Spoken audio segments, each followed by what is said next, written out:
자, 오늘 말씀의 제목은 그리스도인이 가져야 할 국가관, 이런 제목 말씀을 드립니다. 자, 우리는 지금 대한민국 땅에 살고 있습니다. 대한민국 국민입니다. 자, 우리나라 대한민국의 위상, 여러분 위상을 어느 정도 이해를 하십니까? 위상이 많이 높아졌다는 것은 뭐 다 아실 것입니다. 자, 구체적으로 한번 보겠습니다. 그러니까 유엔이 인정하는 세계 나라의 수는 193개국입니다. 유엔이 인정하는 그 회원은 193개국이고 유엔이 인정하지 않지만 국가라고 하는 나라들이 좀 있습니다. 그러면 200개가 넘습니다. 자, 200개가 넘는 국가 중에서 우리나라의 위상을 생각을 해보면 우리나라는 G20 국가입니다. G20에 속한 국가입니다. G20이라는 것은 경제 대국 속에 20개 경제 대국 속에 들어가는 국가라는 것입니다. 국내 총생산 GDP라 그러죠. 세계 13위입니다. 200개라고 생각하면 200 중에서 13등이 우리나라 국내 총생산입니다. 1인당 국민소득 3만 불 이미 넘었습니다. 우리나라는 3만 5천 불입니다. 옆나라 일본은 어떨까요? 일본은 우리보다 훨씬 높다고 생각하죠? 그렇지 않습니다. 일본은 32,895달러입니다. 대만 33,234달러입니다. 우리나라가 1인당 국민소득은 일본을 앞질렀습니다. 자, 2029년이 되면요, 우리나라 1인당 국민소득이 4만 달러에 들어설 것이라고 예상하고 있습니다. 우리나라 군사력은 세계 6위 7위권이라고 이야기합니다. 우리나라 무기를 이제 수출을 많이 하고 있습니다. 우리나라는 문화 강국입니다. 뭐 K 드라마, K 푸드, 뭐 K 뷰티, 뭐 K자를 많이 붙입니다.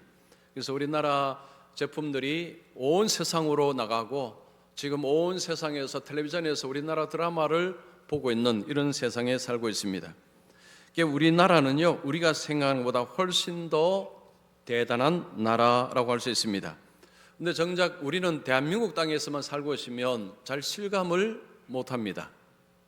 그런데 해외 나가면 우리나라 여권 파워라 그러죠. 여권 파워가 엄청납니다. 우리나라 여권을 가지고 있는 것 자체가 굉장한 힘이 있다는 것입니다. 저는 제가 미국에서 처음 갈 때 97년도에 갔을 때만 해도 마트에 가면 우리나라 제품들이 거의 없었습니다. 있어도 저 뒤쪽에 어디에 그냥 창고 같은 데 있었지 전면으로 내세운 것은 없었습니다. 그러나 이제는 가면 완전히 달라졌습니다. 우리나라 제품들이 전면에 등장하고, 그리고 싸구려가 아니고 고가품입니다. 싸구려는 이제 중국제들이 있고요. 그리고 우리나라 제품들은 고가의 제품으로 아주 명품으로 그렇게 전시되어 있습니다. 그리고 미국의 어떤 도로에서 우리나라 자동차는 10대 중에 한 대라고 이야기합니다. 이거 어마어마합니다. 제가 처음에 갔을 때는요, 우리나라 차는 싸구려 차였습니다. 차를 사러 가면 할인을 많이 해주는 차가 우리나라 차였습니다. 근데 지금은 그렇지 않습니다. 나라의 위상이 어마어마하게 올라갔습니다. 어떤 외국인은 그런 이야기 했습니다. 대한민국의 위상을 대한민국 사람들이 잘 모르는 것 같다라고 했습니다. 외국 사람들이 훨씬 더 잘 안다는 거죠. 정작 한국 사람들은 한국의 어마어마함을 잘 모르는 것 같다라고 했습니다. 사실은 정말 우리가 생각하는 것보다 훨씬 이상으로 우리나라는 굉장히 사실은 강한 나라, 부강한 나라라고 할 수 있습니다. 자, 우리나라에 살면서 우리는 물론 좋은 것도 누리지만 좋지 않은 것도 사실은 많이 봅니다. 그래서 어떻게 보면 좋은 것보다는 좋지 않은 것에 훨씬 더 민감할 수가 있는 것도 사실입니다. 뭐 좋지 않은 것들 있는데 그 중에 하나가 대통령 탄핵을 2번이나 겪었다는 것입니다. 그래서 지금 대통령 선거를 하고 있습니다. 지난주 목금, 그리고 다음 주 이번 주 화요일 날 선거를 하게 되는데, 이 대통령 선거라는 게 지금 정상적인 텀이 아닌 비정상적인 텀에서 지금 대통령 선거를 하게 되었습니다. 자, 우리가 그리스도인으로서 이 선거에 어떻게 임하는 것이 바람직한가를 좀 생각을 해보고자 합니다. 자, 이것을 생각하기 전에 먼저 우리가 생각해야 될 것은 나라입니다. 나라. 성경에서 말하는 국가는 도대체 뭐냐? 그리스도인은 어떤 국가관을 가져야 되는가? 이것이 먼저 정립이 되어야 내가 누구를 뽑아야 될 것인가가 그 다음에 기준을 가지고 투표를 할 수가 있습니다. 자, 오늘 이 본문은 나라에 관해서 우리에게 주시는 아주 중요한 말씀입니다. 자, 오늘 말씀을 통해서 여러분 국가관을 다시 한번 정립하면서 화요일에 투표에 임하시면 좋겠습니다. 자, 첫 번째로 선을 이루는 국가의 권위에는 복종하라. 복종하라입니다. 자, 오늘 본문에서 바울은 국가 권력, 국가 권위에 복종하라라는 말씀을 합니다. 1절을 보시면 각 사람은 위에 있는 권세들에게 복종하라. 여기서 위에 있는 권세는 정부의 권력을 의미합니다. 나라를 다스리는 권력, 그들에게 복종하라. 이 복종하라는 것은 자발적으로 순종하라는 것입니다. 자, 이런 표현을 들으면 어떻습니까? 아마 어떤 분은 마음이 좀 불편해질 수도 있습니다. 아니, 국가 권력에 무조건 순종하라, 복종하라, 이게 말이 되느냐, 이런 생각을 하실 수도 있습니다. 자, 그러면 이 본문의 상황 속에서 한번 생각해 보겠습니다. 이 본문은 지금 그때 정부는 누굽니까? 로마 정부입니다. 로마 정부고 이스라엘의 권력도 문제가 많습니다. 즉 기독교에 대한 적대적인 로마 정부고 기독교에 대한 적대적인 이스라엘 권세자들입니다.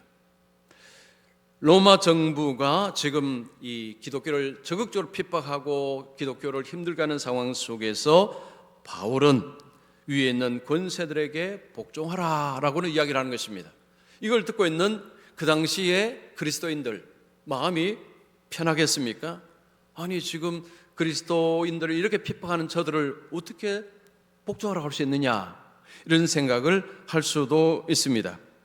자, 그러면 바울은 왜 이런 이야기 하느냐? 여러분 1절 계속 보시면 권세는 하나님으로부터 나지 않음이 없나니 모든 권세는 다 하나님께서 정하신 바라. 바울은 나라의 권세, 국가의 권력은 결국은 하나님께서 주신 것이다 라고 이야기합니다. 국가의 권세라는 것은 결국은 하늘에서 하나님이 내리심을 통해서 그들이 가지고 있는 것이다 라고 이야기합니다. 여러분 믿지 않는 사람들도 비슷한 이야기합니다. 하늘이 내렸다, 이런 표현을 씁니다. 근데 성경은 하나님께서 그 권력자들에게 권위를 주셨다라고 이야기를 합니다. 그래서 그리스도인은 순종해야 된다라고 이야기하는 것입니다. 자, 2절 보시면 그러므로 권세를 거스르는 자는 하나님의 명을 거스름이니 거스르는 자들은 심판을 자시하리라. 하나님께서 세우신 권력을 거스르게 될 때 이것은 하나님을 거스르는 것이 되고 결국은 하나님의 심판을 받게 된다라고 이야기를 합니다. 나라의 권세는 하나님께서 권력을 주셨기에 그 권력에 대해서 거스른다는 것은 하나님을 거스르는 것이다, 하나님의 심판을 받을 것이다 라고 이야기를 합니다. 자, 이 이야기도 상당히 불편할 수가 있습니다. 아니, 나라의 잘못된 것에 대해서 그렇게 이야기하면 하나님 심판을 받는 것인가 라는 생각을 할 수도 있습니다. 자, 여기서 좀 정리가 좀 필요합니다. 이 정부라는 것의 어떤 기능, 이걸 좀 생각하면서 말씀을 좀 들으시면 좋겠습니다. 데이톤이라는 사람이 이런 말을 했습니다. 형편없는 정부보다 더 나쁜 것은 무정부 상태이다. 무정부 상태보다는 형편없는 정부가 낫다는 것입니다. 정부의 권위에 순종하기를 거부하는 것은 곧 무정부 상태를 지지하는 것이다. 나쁜 정부가 있습니다. 나쁜 정부가 무정부보다는 낫다라는 표현을 씁니다. 자, 무정부라는 것은 무슨 의미입니까? 질서가 파괴된 상태입니다. 자기가 자기를 지켜야 됩니다. 내가 총칼을 들고 나를 보호해야 됩니다. 여러분, 이런 사회가 되면 이것은 그야말로 지옥입니다. 지옥. 자, 이런 상태를 원하느냐라는 이야기입니다. 정부가 나쁠 수는 있지만 그러나 무정부보다는 그래도 낫다라는 이야기입니다. 이것은 정부가 가지고 있는 기본적인 역할, 질서유지 뭐 이런 부분을 가지고 이야기를 하는 것입니다. 자, 그래도 이런 이야기를 들으면 이런 의문이 들 수 있습니다. 하나님께서 권력자에게 권세를 주셨다라고 하게 되면, 그러면 권력을 쥔 사람들은 신이 나에게 권력을 주셨으니까 내가 마음대로 사용해도 괜찮겠네라는 생각을 할 수 있습니다. 뭐 권세 자체가 어쨌든 신이 줬으니까 그러면 이 신이 준 권세 그럼 내가 내 뜻대로 해보겠다라고 할 수도 있습니다. 그러면 안 됩니다. 왜냐하면 하나님은 공의의 하나님이십니다. 하나님은 정의의 하나님이십니다. 하나님은 죄를 미워하시는 하나님이십니다. 자, 하나님께서 원하시는 국가의 권세, 그걸 가지고 뭘 하라는 것입니까? 여러분 4절 보시면 그는 하나님의 사역자가 되어 내게 선을 베푸는 자니라. 자, 하나님께서 국가 권력에게 권세를 주신 이유를 설명합니다. 나라의 권세자들이 뭘 해야 된다는 것입니까? 하나님의 사역자가 되어서 선을 베푸는 것을 해야 한다는 것입니다. 그러나 내가 악을 행하거든 두려워하라. 그가 공연히 칼을 가지지 아니하였으니 곧 하나님의 사역자가 되어 악을 행하는 자에게 진노하심을 따라 보응하는 자니라. 국가 권력이 해야 될 것은 선을 조장하는 것입니다. 선을 이루는 것입니다. 선을 베푸는 것입니다. 백성들이 선을 행하도록 환경을 만든 것입니다. 선한 것을 만들기 위해서 해야 될 것이 있습니다. 악을 징벌해야 됩니다. 악한 자에 대해서 징벌을 해야 합니다. 그래야 선한 환경이 조성이 될 수가 있습니다. 하나님께서 그리스도인들에게 정부의 권세에 복종하라고 할 때에, 자, 여기서 그 정부가 뭘 해야 되는가를 분명히 규정하고 있습니다. 정부의 권세에 복종하라. 자, 그러면 복종한다고 할 때에 구체적으로 뭘 복종하라는 말입니까? 자, 그때 6절에 말합니다. 너희가 조세를 바치는 것도 이로 말미암음이라. 조세세입니다. 그래서 나라에 세금 바치는 것, 이 예를 들면 이런 것에 대해서 순종하라라고 이야기하는 것입니다. 경제학이 필요한 순간이라는 책이 있습니다. 이 책에 보면 어떤 나라에서 세금을 내는 것에 대해 적대적이고 굉장히 소극적인 어떤 사람들에 대해서 이야기를 합니다. 이들은 누구냐 하면 자기 힘으로 자기 실력으로 성공했다고 하는 사람들, 오로지 내 힘으로 내 능력으로 일어섰다고 하는 사람들이 보면 세금 내는 것에 굉장히 적대적이고 부정적이고 소극적이라는 것입니다. 내 힘으로 내 능력으로 했는데 왜 이걸 내야 되냐라고 생각하는 것입니다. 그리고 이런 분들은 사회적인 약자에 관해서도 별로 무관심하다고 합니다. 왜냐하면 그들이 스스로가 노력하지 않아서 그렇게 됐다고 생각하는 것입니다. 본인이 게을러서 본인이 열심히 하지 않아서 그런 처지에 빠졌는 것을 내가 왜 그들을 도와줘야 되느냐, 이렇게 생각을 한다는 것입니다. 그래서 약한 자를 절대 도와주지 않는다고 합니다. 또 도와줘서도 안 된다고 생각합니다.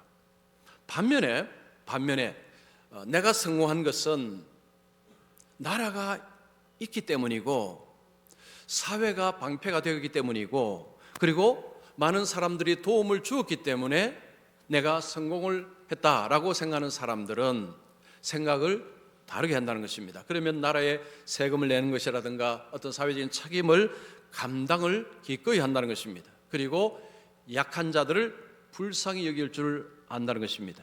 왜냐하면 개인이 아무리 애를 써도 어떤 환경이 안 되면 안 되는 것입니다. 예를 들어서 몸이 좀 불편한 분이 계시는데 몸이 정상적인 분과 똑같이 노력한다고 해서 똑같은 결승선에 갈 수가 있습니까? 불가능합니다. 아무리 개인이 애를 쓰고 힘써도 안 되는 환경 속에서는 어렵다는 거죠. 그래서 약한 자를 볼 때에 도움을 주고자 하고 나라의 어떤 책임을 감당하는데도 기꺼이 감당을 한다는 것입니다. 여러분, 우리 예수 믿는 사람들은 어디에 속해야 할까요? 내 능력으로 내가 했는데 내가 왜 도와야 되냐라고 생각을 해야 되겠습니까? 아니면 내가 잘된 것은 내 능력으로만 된 것이 아닌데 내가 도와야지 라고 생각하겠습니까? 두 번째죠. 자, 우리는 근본적으로 뭔가를 성취했을 때 어디에 감사합니까? 하나님께 감사합니다. 하나님께서 도와주셨습니다. 우리 하나님께서 은혜 베풀어 주셨습니다. 그래서 내가 이것을 성취했습니다. 그리고 주위의 사람들에게도 고마움을 표현합니다. 그래서 여러분, 신앙이 좋다는 것은 독불장군이 되지 않는다는 것입니다. 많은 사람들에게 고맙다라는 것을 알 수 있는 사람이 예수 잘 믿는 사람입니다. 왜냐하면 하나님께 감사할 수 있기 때문에. 여러분, 하나님께 감사할 수 있는 사람은 하나님께만 감사하지 않습니다. 하나님께 감사하는 사람은 다른 사람에게도 감사할 수 있습니다. 왜냐하면 나 혼자 내 힘으로 라는 사고방식이 아니기 때문입니다. 예수님께서도 세금은 내야 된다라고 하셨죠. 여러분, 마태복음 22장 21절을 보면 가이사의 것은 가이사에게, 하나님의 것은 하나님께 바치라 이야기합니다. 가이사, 로마 황제입니다. 로마 황제에 바칠 것은 거기에 바치고, 그리고 하나님께 바칠 것은 하나님께 바치라. 우리는 이중 국적자입니다.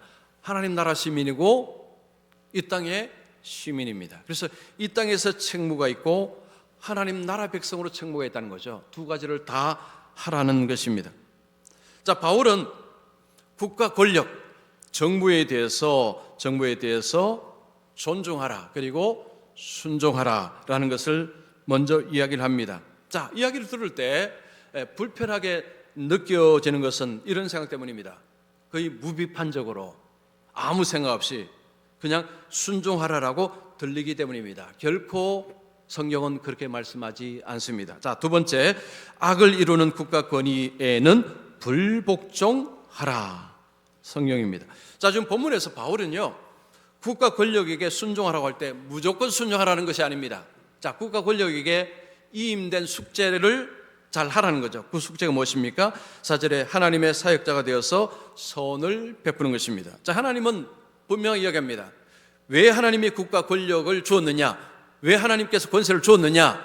하나님의 사역자가 되어서 선을 베풀도록 하기 위해서입니다. 선을 베풀기 위해서는 악한 자들에 대한 징벌이 있어야 됩니다.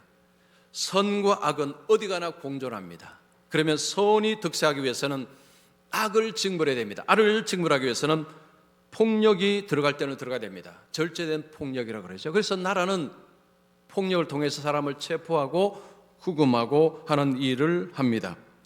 베드로 역시 비슷한 이야기합니다. 자, 우리 같이 베드로전서 2장 13절 14절 우리 같이 읽습니다. 시작.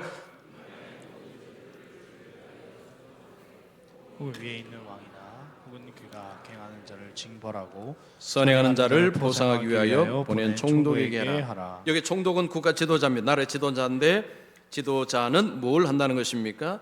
선을 행하는 자에게 보상하고 악을 행하는 자를 징벌하고, 그래서 그런 자를 순종하라, 복종하라 라고 이야기를 합니다. 만약에 나라가 잘못된 것을 요구할 때 불복종하는 것입니다. 이것이 성경의 뜻입니다. 자, 성경에는 그런 사례들이 여러 군데 나옵니다. 자, 첫 번째 사례는 출애굽기에 나옵니다. 출애굽기에 보면 이스라엘 백성들이 애굽에서 종살이할 때에 바로가 이스라엘 백성들이 산에 아이를 낳으면 다 죽이라는 명령을 내렸습니다. 그때 이스라엘의 두 산파 십부라 부하는 그 명령에 불복종을 했습니다. 즉 이스라엘 백성들이 산에 아이를 낳을 때 안 죽였습니다. 바로가 불렀죠. 너희들 왜 순종하지 않았느냐? 뭐라고 했습니까? 이스라엘 여인들이 너무 건강해서 우리가 가기 전에 해산을 했습니다.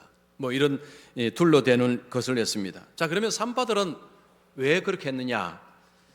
자, 이런 말씀이 있습니다. 그 산파들은 하나님을 경외하였으므로.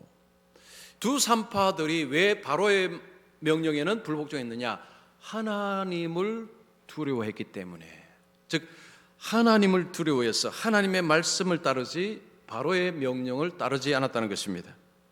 신약에 오면 이런 사례도 있습니다. 베드로와 요한이 부활의 예수님을 전하다가 이스라엘 권력자들에 의해서 체포가 되어서 구금이 되었습니다. 이스라엘 권력자들이 두 사람을 불러내어서 너희들 누구의 권세로 이렇게 하느냐 물었습니다. 두 사람은 우리는 예수님의 권세로 이렇게 한다고 했습니다.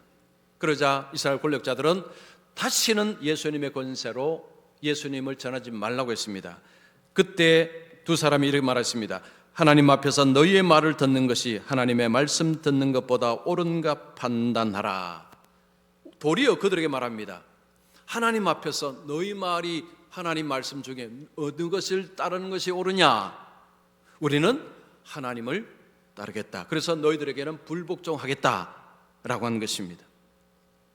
성경은요, 어떤 요구에 대해서 그 요구가 하나님의 뜻에 위반될 때는 불복종하라는 거죠.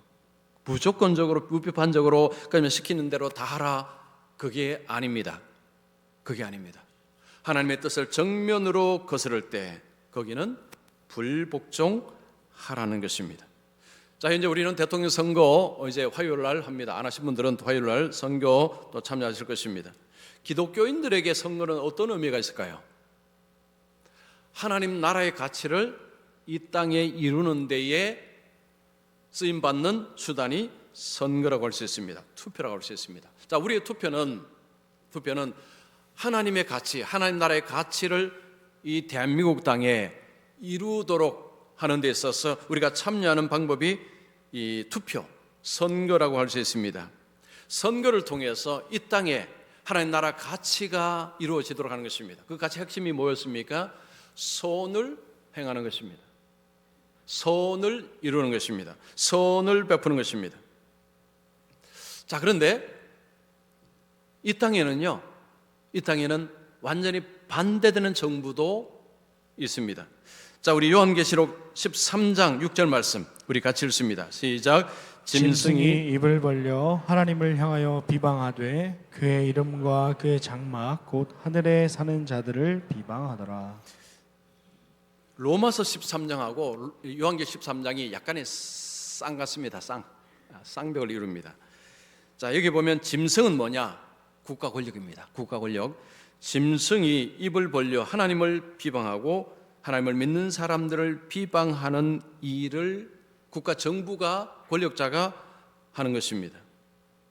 로마서 13장은 하나님의 사역자가 되어서 선을 이루는 국가의 권력을 이야기했다면 요한계시록 13장의 짐승은 하나님을 비방하고 하나님을 대적하는 그런 국가 권력을 이야기하는 것입니다. 그러면 이거는 언제 일어나느냐? 저 나중에 종말의 끝에 일어나느냐? 그게 아닙니다. 여러분, 요한계시록은요, 저 끝에 일어날 일이 아니고 예수님이 오신 때부터, 즉 초림부터 예수님이 재림할 때 사이에 일어나는 일들을 기록한 것이 요한계시록입니다. 우리는 보통 요한계시록 하면 저 종말의 끝에 마지막에 그래서 무섭다고 하죠. 그게 아닙니다. 그게 아니에요. 지금도 이 땅에 일어나고 있습니다. 요한계시록의 이야기들이. 저 먼 미래 종말이 그게 아니고 지금 이미 우리는 종말입니다. 지금 이 땅에 일어나고 있는 일을 기록하고 있는 것이 요한계시록입니다. 자, 요한계시록 13장에 이 땅에 악한 정부가 세워진다는 것입니다. 그럼 이들은 뭐 하느냐? 하나님을 비방한다는 거죠. 그리고 하나님 믿는 사람을 비방하고 이런 일을 핍박하는 일을 하는 정부가 있다는 것입니다. 자, 그러면 우리가 투표를 통해서 우리가 취해야 될 것은 것입니다. 이 땅에 선을 행하고 악을 징벌하는 하나님의 사역자가 되어서 일할 수 있는 정부를 선택하는 것입니다. 저는 제가 누구를 선택하라 이런 이야기는 못하죠. 그건 할 수가 없습니다. 자, 여러분께서 투표하실 때 그 투표는 반드시 하셔야 됩니다. 왜냐하면 하나님의 선한 사역자가 되어서 이 땅을 다스리는 자들을 세우는 데 있어서는 그리스도인이 반드시 그 일을 해내야 되기 때문에 참여를 하셔야 됩니다. 내 한 표는 아무것도 아닌 것이 아닙니다. 굉장히 중요합니다. 하나님의 사역자가 되어서 정부가 이 땅에 선을 베푸는 것을 행할 수 있는 정부, 그런 정부를 세우는 데 있어서 우리의 표가 필요하다는 것입니다. 그래서 우리에게 분별력이 필요하고 예수 믿는 사람은 단지 개인의 이득을 위해서 투표하는 것이 아닙니다. 국가를 위해서 하나님의 선한 청지가 된 국가, 하나님의 선한 사역자가 되는 국가를 세우기 위하여서 기도하고 그리고 한 표를 행사를 하는 것입니다. 그래서 여러분 사전투표 안 하신 분들 꼭 투표를 하시고 또 우리가 기도할 때마다 기도하는 것은 어쨌든 우리 나라가 기독교 국가 되는 것을 위해서 기도하는 것은 별로 의미가 없습니다. 그건 불가능합니다. 그러나 하나님의 선하신 일들이 이루어지는 땅이 되는 것은 가능합니다. 그래서 이 땅에 하나님 나라가 통치되는 것, 하나님 나라가 세워지는 그런 우리 대한민국이 될 수 있도록 하는 기도는 우리가 해야 될 기도입니다. 자, 그리고 우리가 선거를 통해서 그 일에 몸으로 동참을 하는 것입니다. 그래서 굉장히 귀중한 때라고 할 수 있습니다. 그래서 기도하시면서 정말로 누구에게 어떤 분들에게 이걸 했을 때 하나님의 선하신 사역자로서 일을 할 수 있는가를 분별하시면서 그렇게 투표하셔서 이제 우리나라가 이제는 어쨌든 다시 좀 새롭게 가야 되지 않겠습니까? 새롭게 더 앞을 향해서 무엇보다도 영적으로 하나님 앞에 더 강건하게 서가면서 주님의 그 사명들을 감당하는 우리 대한민국이 될 수 있도록 기도하시면서 같이 참여하시면서 같이 같은 은혜와 복을 누리며 나아가는 우리 모두가 되었으면 좋겠습니다.